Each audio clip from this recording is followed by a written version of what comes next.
আপনারা দেখছেন news now, খবরের নতুন ভাষা। ত্রিপুরায় বিদ্যুৎ পরিষেবার নানা সমস্যাকে সামনে রেখে প্রতিবাদে সরব হলো সদর জেলা কংগ্রেস। বিদ্যুৎ বর্ধিত বিল প্রত্যাহার, স্মার্ট মিটার বাতিল, রাজ্য বিদ্যুৎ নিগমের দুর্নীতি রোধ, ভেঙে পড়া বিদ্যুৎ পরিষেবার উন্নয়ন সহ বিভিন্ন দাবিতে আগরতলার আস্তাবল ময়দান সংলগ্ন বিবেকানন্দের মূর্তির পাদদেশে গণধর্ণা কর্মসূচি অনুষ্ঠিত হয়। কর্মসূচিতে কংগ্রেসের একাধিক নেতৃত্ব সহ কর্মী সমর্থকেরা উপস্থিত ছিলেন।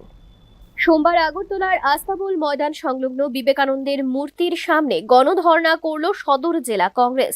বিদ্যুৎ বেসরকারীকরণ, বিল প্রত্যাহার, স্মার্ট মিটার বাতিল, রাজ্য বিদ্যুৎ নিগমে দুর্নীতি বন্ধ, ভেঙে পড়া বিদ্যুৎ পরিষেবার উন্নয়ন এবং বিদ্যুতের অস্বাভাবিক মাশুল ও বিভিন্ন চার্জ বৃদ্ধি প্রত্যাহারের দাবিতে এই কর্মসূচির আয়োজন করা হয়। ধর্ণা মঞ্চ থেকে বক্তারা অভিযোগ করেন, রাজ্যে বিদ্যুৎ পরিষেবার মান দিন দিন অবনতির দিকে যাচ্ছে।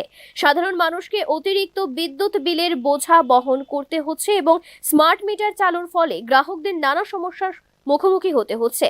তারা অভিযোগ করেন, সরকার 24 সালের বিদ্যুতের বিল বাড়িয়ে দিয়েছে। এই বিল পরিশোধ করতে সমস্যায় পড়ছেন সাধারণ মানুষ।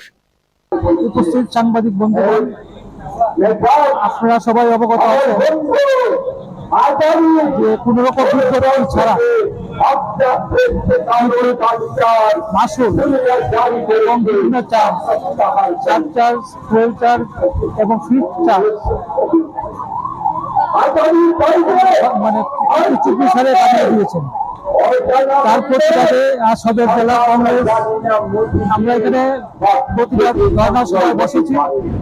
কংগ্রেস নেতৃত্ব দাবি তোলেন, সরকার অবিলম্বে বিদ্যুৎ সংক্রান্ত জনস্বার্থ বিরোধী সিদ্ধান্তগুলি প্রত্যাহার করে পরিষেবার মান উন্নয়নে কার্যকর পদক্ষেপ গ্রহণ করুক, অন্যথায় আগামী দিনে আরো বৃহত্তর গণ আন্দোলনের পথে হাঁটার হুঁশিয়ারি দেন আন্দোলনকারীরা।